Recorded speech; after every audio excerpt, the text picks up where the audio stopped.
ஒரு வாரத்துக்கு முன்னாடி நான் ஒரு ஐயாவை பார்த்தேன். ஐயா பேர் வந்து மாரிமுத்து. அவங்க சிவகாசியில் இருக்காங்க.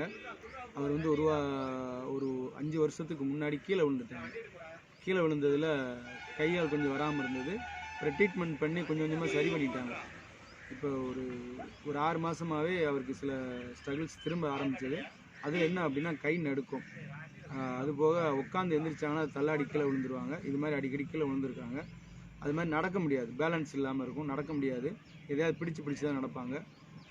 வாய் வந்து குளறிக்கிட்டே இருக்கும். ஹிந்தி சொல்லி கொடுக்கறதுனால அவங்களால அது சரியாக செய்ய முடியல, எழுத முடியல, கை வந்து நடுக்க இருந்தது. இதெல்லாம் சரி பண்ணணும் அப்படின்னாங்க. சரி அப்படின்ட்டு நான் வந்து 95 சொல்லி ஒரு ப்ராடக்ட் இருக்குது, ஆன் அண்ட் டான் அப்படின்னு சொல்லுவாங்க. இந்த ப்ராடக்ட் வந்து கொடுத்து ஒரு வாரம் சாப்பிட ஆரம்பித்தாங்க. இந்த ஒரு வாரத்தில் அவங்களுக்கு வந்த ரிசல்ட் பார்த்தீங்க அப்படின்னா பேனா பிடிச்சி எழுத ஆரம்பிச்சிருக்காங்க. கொஞ்சம் என் பேரை எழுதி காட்டினாங்க.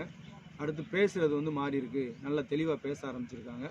கொஞ்சம் பேலன்ஸ் நடக்கிறதுல வந்து கொஞ்சம் ஸ்ட்ராங்காக பிடிச்சி நடக்கிறாங்க. ஆனால் அந்த நடக்கிற ஸ்டைல் மாறி இருக்குது. தொடர்ந்து அவங்க 30 நாள் சாப்பிட்ட பிறகு என்ன ரிசல்ட் வருதுன்னு பார்ப்போம். இதை பற்றி மேலும் தெரிஞ்சுக்கணும் அப்படின்னா என்னை கான்டாக்ட் பண்ணலாம். நன்றி.